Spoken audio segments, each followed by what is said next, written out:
which it stands, one nation, under God, indivisible, with liberty and justice for all.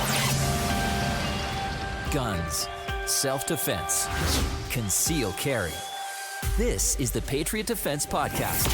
From the war room in Idaho's high desert, here's your host, Todd Echols.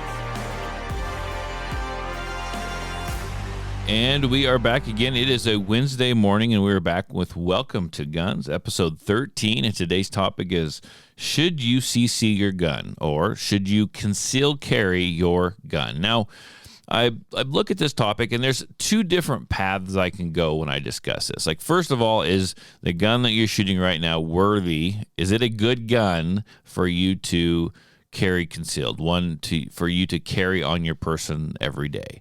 And the other side of this, or the other avenue or direction I can take with this, should you CC your gun question or statement, is should you conceal carry a gun on your person?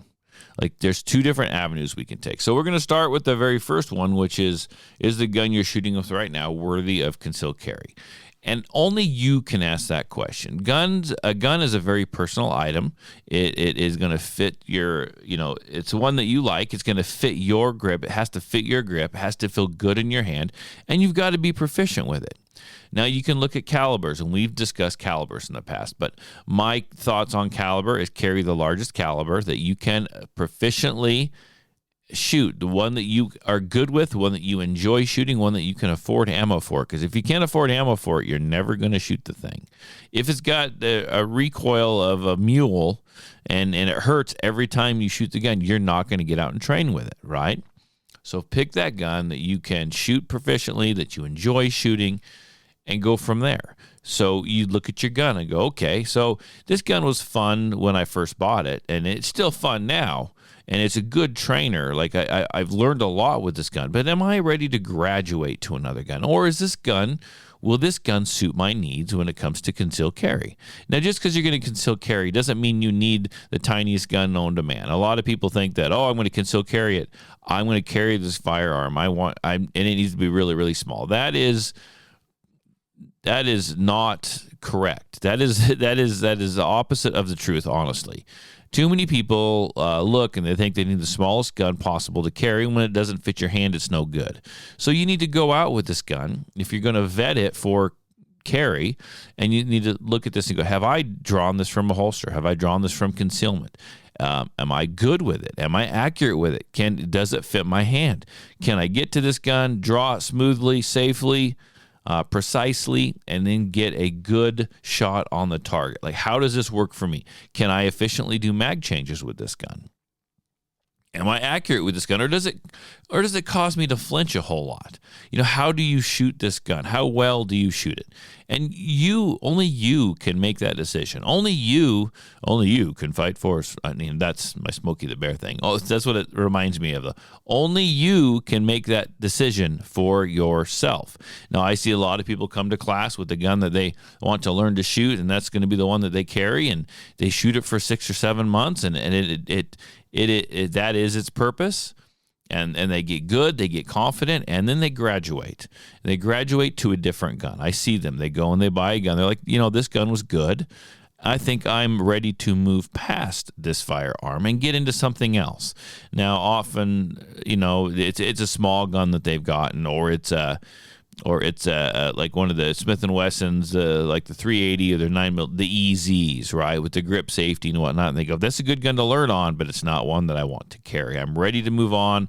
I feel confident. I feel, I'm empowered. I feel more proficient. I'm ready to move on to a different firearm, find the actual gun that I want to carry. And that's what they do. So that's something to keep into consideration. Now, if we look at the other side of it, is should I conceal carry a gun, or should I carry a gun on my person every day? You have to look at your lifestyle. You have to understand the responsibility that comes with carrying a gun on your person. You need to know the laws. You need to be proficient with your firearm. You have to be ready to not be lax about things, right? You've got a loaded gun on your person as you go around town. You need to be responsible. You need to have a good holster. You need to avoid conflict. You need to maybe you're a woman or you're a man. I'm no gender shaming here, but if you are going to carry in a bag, if you are going to carry in a purse or what we call off the body carry, are you ready to be responsible with that bag? Because it has got a loaded firearm in it. You've got to change your routine. You can't leave your bag down where other people and small hands can get in there and possibly get to your firearm. There's a level of responsibility that needs to be there. And are you ready for that? Is this, because it's going to be your new life. So carrying a gun is not just a choice you make, but it is a lifestyle change, right? You need to conceal this gun when it's on your person. You're going to have to dress around it. You're going to make choices about where you go, what you do, the clothes that you wear based on the fact that you carry a gun.